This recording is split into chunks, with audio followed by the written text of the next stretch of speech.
Season 5 Reloaded is dropping tomorrow, August 30th, and we got a blog post outlining everything that is coming, so let's go ahead and jump into it. The blog starts out outlining the main content coming with a new Resurgence experience, the return of Armored Royale, additional multiplayer and DMZ features, 3 new operators and weapons, new weapon camo and vehicle challenges, and tons of content that can be carried forward to Call of Duty Modern Warfare 3. The full patch notes will drop the morning or the afternoon the day of the update, so we'll get a video out ASAP, so be sure to hit the like button and sub to the channel to stay up to date. The blog starts out by reminding us the carry forward aspect that is coming with Modern Warfare 3 later this year. Essentially, it is content from MW2, weapons, camos, operator skins, and most cosmetics will be moving forward into Modern Warfare 3. Once you level up enough in Modern Warfare 3 to create a class, you'll be able to use your fully kitted out MW2 weapons, like the TAC 56, the Lockman sub, etc. All camos will also move into MW3, but the main thing to note is that MW2 camos will not be able to be equipped on MW3 weapons and vice versa.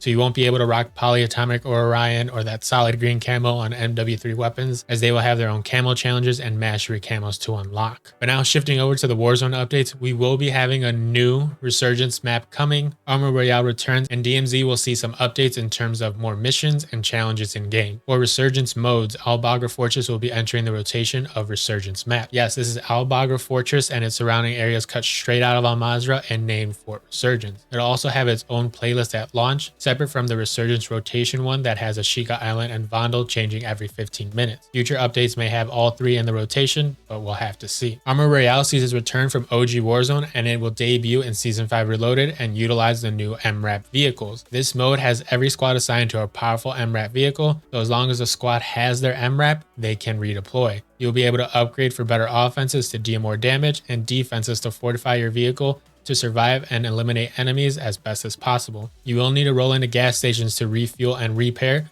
to be ready for those to be the hot areas around the map. Now for DMZ, we are seeing additional tiers of missions for Shadow Company being added of tier 3, 4, and 5, so probably going to be a bit more challenging as the story continues while working alongside Shadow Company. We got a bit of insight of what we can expect right here of acquiring certain vehicles, extracting gas canisters, and fighting the Rhino Commander. There are also a handful of additional upgrades being added that can increase the duration of UAV towers and SAM sites, so be sure to look into how to go about that once the update drops. Now moving over to multiplayer, we do have a new map and mode debuting in Season 5 Reloaded. We have the new map of DRC Zone 1 that is very similar to part of Building 21 from DMZ, that is going to be a small, close quarter map that has several shortcuts and flanking routes to increase the action and gunfights people are having, so be prepared. Also, if you are a fan of Dark Aether, it looks like there will soon be a bundle with an operator skin and weapon blueprints covered in it. Solid money play by Call of Duty right there. Gunfight snipers will also be dropping, which is pretty straightforward. It's gunfight with snipers and marksman rifles only. No secondaries, tacticals, or lethals allowed. That will be available to be played on all the gunfight maps currently released. Call of Duty is also adding 2 social features to Modern Warfare 2 and Warzone. The first being specific to multiplayer, which is the play again button. If you find a good group of gamers, or you are having some trash talk going back and forth with the other team and y'all are trying to run it back, this can help with that. Granted, the play again button in Warzone breaks every other week or is completely removed, so we'll see if this will actually work the way COD thinks it will. The other feature feels like an attack, as Call of Duty knows I don't have friends, as they're adding a friend recommendation system that will give recs to people that you may be a fit to become friends with. It'll first look at friends of your friends if you have partied up recently, and then finding people that play similar modes around similar times. This feature will also give an explanation on the recommendation in case you need another reason to send that friend request. We do have another Reloaded Camo Challenge event where there are separate challenges for each weapon class to unlock a camo for that class. If you are able to complete all weapon class challenges, you will unlock a mastery, hopefully still animated camo to put on every weapon within MW3. Here are all the challenges, and compared to the other ones, these seem pretty straightforward. If you're running shipment, you're going to be getting blown up a lot with RPGs for a while, since you need 75 elims while using a launcher, and unfortunately long shots are back, but at least it's for the LMGs, which isn't the worst. A little something different is that there are vehicle skin challenges that you can go for that you can see here. For this, you only need to complete 6 of the 12 challenges to get the mastery reward of a weapon blueprint, a loading screen, screen, and an emblem. These challenges can be done in DMZ, Battle Royale, or any other Warzone or MW2 mode. Now moving into the new weapons and cosmetic content that is coming. All 3 of the new weapons will be available via the classified sector within the battle pass. The first being the pickaxe melee weapon that will be the first tier of the sector. To unlock it, you will need 15 operator eliminations with a melee weapon. The next unlockable weapon will be the 9mm Damon pistol that is said to be deadly from the hip and features the best class semi-automatic fire rate. A bit concerning that this is going to be overpowered, especially in the water, so those guppy gamers that are hiding in the rivers on Vandal will have a new toy. You can unlock this by getting 15 headshots with a pistol. Lastly, we have the Lockman Shroud, which is the Lockman sub with an integrated suppressor that'll feature a burst and semi-auto fire modes like the Tech 9 from Cold War. Wording, I'm unsure if the burst or semi-auto will be attachments to change the fire mode and the weapon comes with full auto as the base, or if you'll only be able to change the fire type to burst or semi-auto without full auto being an option. That would be super weird for an iconic gun like the MP5, or they'll just make it super overpowered, which regardless we can expect. We have 3 bundles that are headlining Season 5 Reloaded.